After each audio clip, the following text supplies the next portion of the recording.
Más adelante en KTVB en español, la nación celebra el legado de Martin Luther King Jr. y en Boise varios estudiantes alzan la voz y nos cuentan sobre la importancia de continuar esta celebración. Y la sesión legislativa de Idaho ya comenzó y se han propuesto alrededor de 20 proyectos de ley. Le contamos lo que salió del Capitolio. Y continuamos con este clima seco y bastantes nubes y neblina, pero ¿cuándo veremos ese sol? Les contesto esa pregunta en solo minutos. Gracias por estar con nosotros. Con esto damos comienzo a su noticiero local.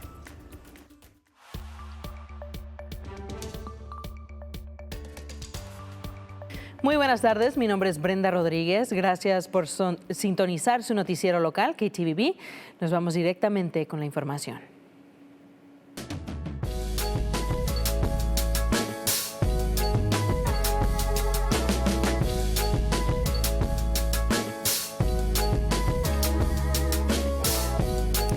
Comenzamos en el Capitolio del Estado, donde el lunes se llevó a cabo una celebración para honrar el día de Martin Luther King Jr.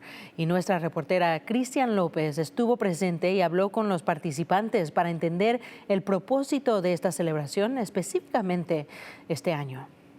Decenas de personas en la comunidad se unieron para el evento que honró la vida de Dr. Martin Luther King Jr. El evento fue organizado por la Universidad Estatal de Boise. Es algo bien bonito y bien hermoso, mirando toda nuestra comunidad aquí a Boise State, que todos se están uniendo para una causa que está en esta universidad. Eso es bien bonito, bien hermoso. Lies and threats will not divide. Lies and threats will not divide. The people standing side by side. ¿Qué significa este evento para ti? Este evento significa mucho para mí porque es un evento que podemos unirnos entre latinos, entre todos, cultura, de raza, que podemos unirnos para expresar que tenemos derechos y que queremos ayudar a las comunidades que hoy en día estamos divididos. Love, not hate, makes America great. Love, not hate, makes America great. Y queremos unirnos para que expresar que no estamos solos, que podemos hacer algo en lo que está pasando este tiempo y que podemos tomar acción. Los estudiantes que participaron en el evento nos dicen que esperan que eventos como esto ayuden a conectar más a la comunidad. Para KTVB en español, yo soy Cristian López.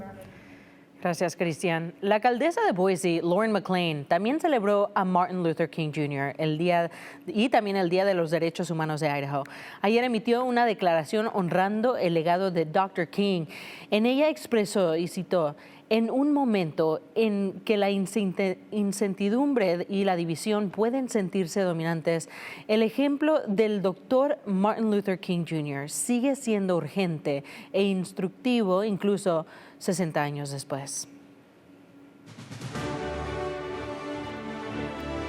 En el Capitolio, la sesión legislativa de Idaho ya ha comenzado y los legisladores no han perdido tiempo en presentar nuevos proyectos de ley. Nuestra reportera Gabriela López nos tiene esos detalles. Gabriela.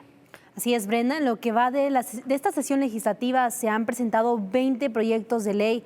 Aquí les explico algunos detalles de estos proyectos de ley que ya han sido propuestos. La primera iniciativa endurece los castigos por solicitar trabajo sexual. La propuesta elevaría el delito a felonía desde la primera vez para personas de 21 años o más y para jóvenes de 18 a 20 años tras una segunda acusación. Otro proyecto de ley permitirá acusar por manejo imprudente a conductores que vayan más de 20 millas por hora arriba del límite. Esto en zonas escolares o de construcción. También se analizan sanciones extra para quienes cometan un delito usando una mascarilla con multas de hasta $2,500 y hasta 1 año en prisión, o incluso ambas cosas. Además, otra iniciativa plantea sanciones por el uso de drones cerca de prisiones y finalmente una propuesta busca cerrar un vacío legal para proteger a quienes usan bicicletas eléctricas.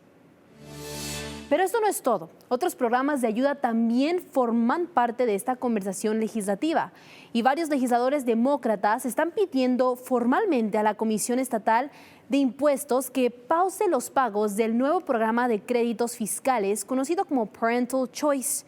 El programa permite que familias que no están en el sistema de escuelas públicas soliciten un crédito fiscal para cubrir gastos de educación privada. Pero los demócratas dicen que falta supervisión.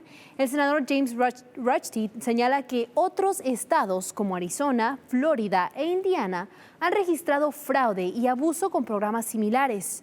El crédito ofrece hasta $5,000 por estudiante y hasta $7,500 para alumnos en educación especial, dinero que puede usarse para colegiaturas, tutorías y transporte. En primer lugar, antes incluso de comenzar el programa, debería haber un auditor y una cláusula de recuperación de fondos. El auditor se encargaría de garantizar que la forma en que se gasta el dinero sea coherente con los requisitos establecidos por la Comisión Tributaria de Idaho.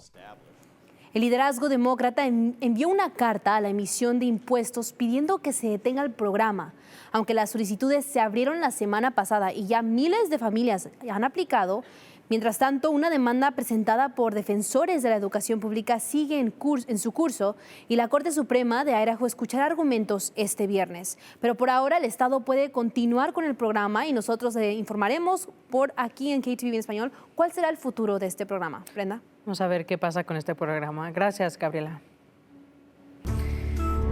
Y los grupos Idaho 5051 y Women's March convocaron a la comunidad a salir del trabajo, la escuela y los comercios a las 2 de la tarde para reunirse en el Capitolio Estatal.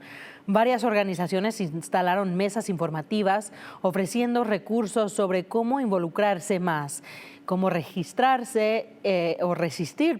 el régimen autoritario y cómo apoyar a la comunidad. Una atención si vive en Caldwell, el centro acuático del YMCA de Caldwell está cerrado hasta nuevo aviso tras un problema de mantenimiento. Autoridades informan que una fuga ocurrió el sábado en la sala donde se encuentran las bombas de la piscina. Eso obligó a un cierre temporal del suministro de agua y electricidad del edificio. Nadie corrió peligro, pero las instalaciones quedaron fuera de servicio. Los equipos ahora investigan la causa de esta fuga, aunque no se ha fijado una fecha de regreso a operaciones. El YMCA estima que el cierre podría durar de 2 a 4 semanas. En temas de crimen, un hombre de Oregón enfrenta cargos tras una persecución a alta velocidad por 4 condados de Idaho. Todo comenzó poco antes del mediodía del lunes, cuando un agente de la Policía Estatal intentó detener un Toyota Highlander en la Interestatal 84 cerca de Mountain Home. Según las autoridades, el conductor huyó a más de 100 millas por hora, evitando varios tiras de clavos a lo largo de los condados de Ada y Cañón. Después de recorrer 71 millas, la persecución terminó en el condado de Payette. El conductor, un hombre de 29 años de Salem, Oregon, enfrenta cargos por delito grave, incluyendo la persecución, posesión de drogas y una orden de arresto pendiente. Y esa no fue la única persecución a alta velocidad en el Valle ayer. Un hombre de 23 años fue arrestado después de huir de un oficial en una motocicleta tipo dirt bike por la ciudad de Meridian. La policía informó que la motociclista, identificado como Tristan Bryant, se pasó de un semáforo que estaba rojo en ese momento alrededor de las 10 de la mañana. Cuando un agente intentó detenerlo, dicen que el conductor aceleró y huyó a más de 100 millas por hora. Los oficiales lo perdieron de vista, pero más tarde lo encontraron cargando gasolina en una estación cerca de Ustick y 10 Mile, donde fue puesto bajo custodia. Brian enfrenta un cargo de delito grave de evasión, además de cargos menores por manejo imprudente y conducir sin privilegios. Canal 7, Noticias de Idaho. Es hora de su primera alerta meteorológica.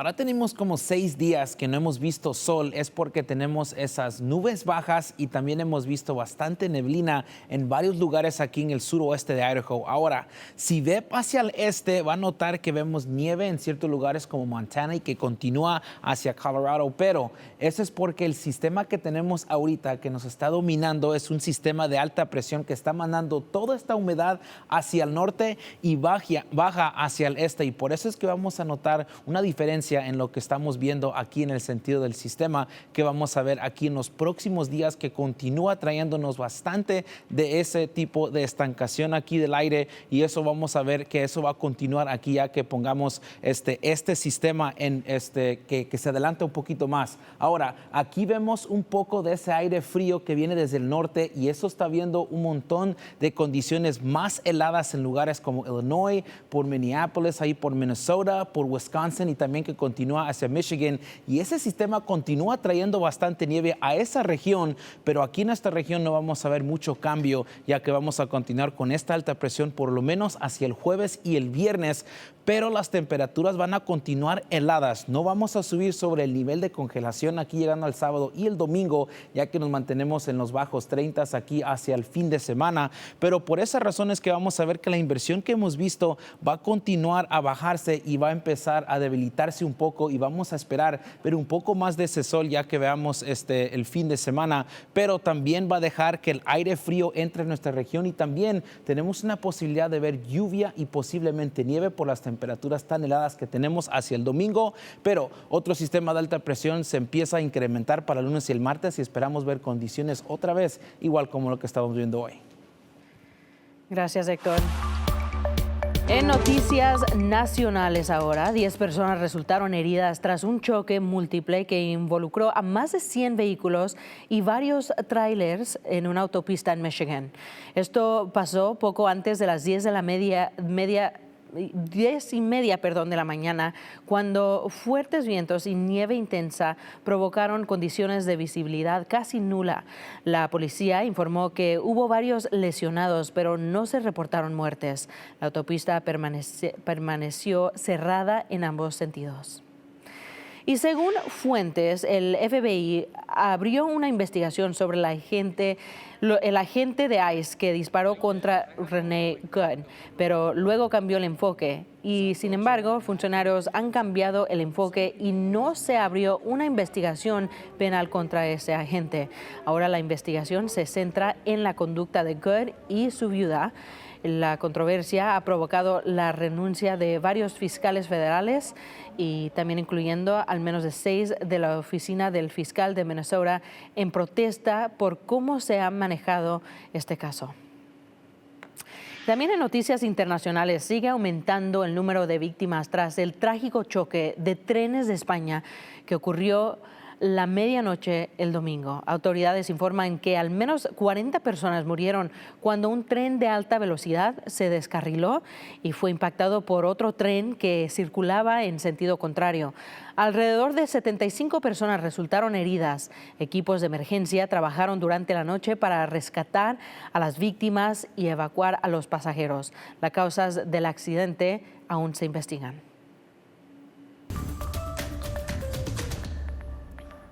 Y bienvenidos a esta edición de Deportes, y vaya que fue un fin de semana que tuvo bastante movimientos, que habían partidos y algunos se definieron hasta el final y otros no dejaron lugar a dudas. Así que arrancamos de una vez, comenzando con la sorpresa en la división 3A. Parma se lleva la victoria sobre Melba 58-49. Pasamos ahora al 4A, donde tuvimos 2 enfrentamientos. El primero, muy cercano y muy cerrado, Homedale supera a Weiser 46-40. El segundo, nada cerrado. Coal Valley Christian explotó a la ofensiva, anotó 71 puntos y derrotó a Fruitland por 31 de la diferencia. En el 5A, duelo del Magic Valley, Twin Falls se impuso a Jerome 61-37. Ahora nos movemos al 6A, donde los partidos se decidieron en los 32 minutos completos. Primero, Meridian con una victoria apretada sobre Rocky Valley por 4 puntos.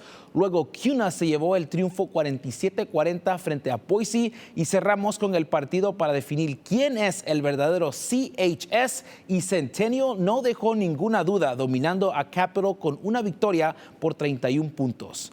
Y la temporada regular del básquetbol preparatorio ya entró en modo de definición y la carrera de 6A ya se siente como el baloncesto de los playoffs, que es la postemporada. Y esta noche tenemos partidos que pueden sacudir la cima de la conferencia, todo salto, iniciando a las 7:30. El más llamativo, Centennial contra Owyhee. Centennial viene jugando muy bien, cerquita a la cima, y Owyhee va en ese grupo mismo, que es un partido muy clave.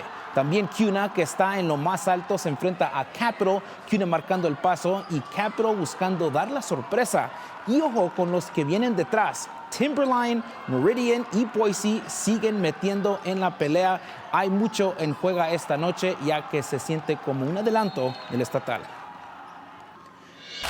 Y ahora, cambiando de tema, a los Broncos, que son los campeonatos defensores del Mountain West, que se verán diferente para la próxima temporada, perdiendo talento en el portal, pero también se enforzarán fuerte. La ventana ya está cerrado y destacamos con las incorporaciones más recientes, el liniero defensivo del JUCO All-American Andrew Rombottom y el receptor abierto Akeem Wright, ambos desde Baltimore. Otros nombres clave, Ramon Tillman y Terrion Benny Powell en safety, Jericho Washington Jr. y Cam Jamerson en corner, Makio Edwards en la línea de defensa, y la velocidad y versatilidad en la ofensiva con Jules Goff y Darren Morris. También hay cambios en el staff, con Zach Hills ascendiendo al co-coordinador ofensivo, y el Spring Bowl está cerca y los Broncos ya están preparándose. Y Boise State no solo perdió jugadores en el portal de transferencias, sino que también perderán jugadores rumbo al draft de la NFL, ya que 6 jugadores se declararon para el draft para el 2026. Y comenzamos con un jugador prácticamente garantizado para ser seleccionado, que es Cage Casey. Mide 6 pies 5 pulgadas, pesa más de 300 libras y es el bloqueador sólido y completo. Además, cuenta con una clasificación de 7.2, proyectados como el suplente del alto nivel con potencial de titular, con proyección de tercera ronda. En el lado defensivo, que es donde Boise State siempre ha puesto su sello, también se van nombrando importantes el edge rusher Malachi Williams y el liniero defensivo Braxton Feely. En la ofensiva, los Broncos pierden 2 piezas claves de sus equipos campeones, el ala cerrador Matt Lauder y el receptor abierto Latrell Caples. Y el último nombre en la lista es el transferido de Fresno State, Malik Sherrod. Les deseamos mucha suerte a todos los que van a participar para este año, pero no sabremos quiénes serán seleccionados ni en qué posición hasta finales de abril. Gracias, Héctor. Y bueno, gracias por estar aquí con nosotros. Para más noticias en español, visite nuestro sitio web ktvb.com/español. Nos vemos el viernes.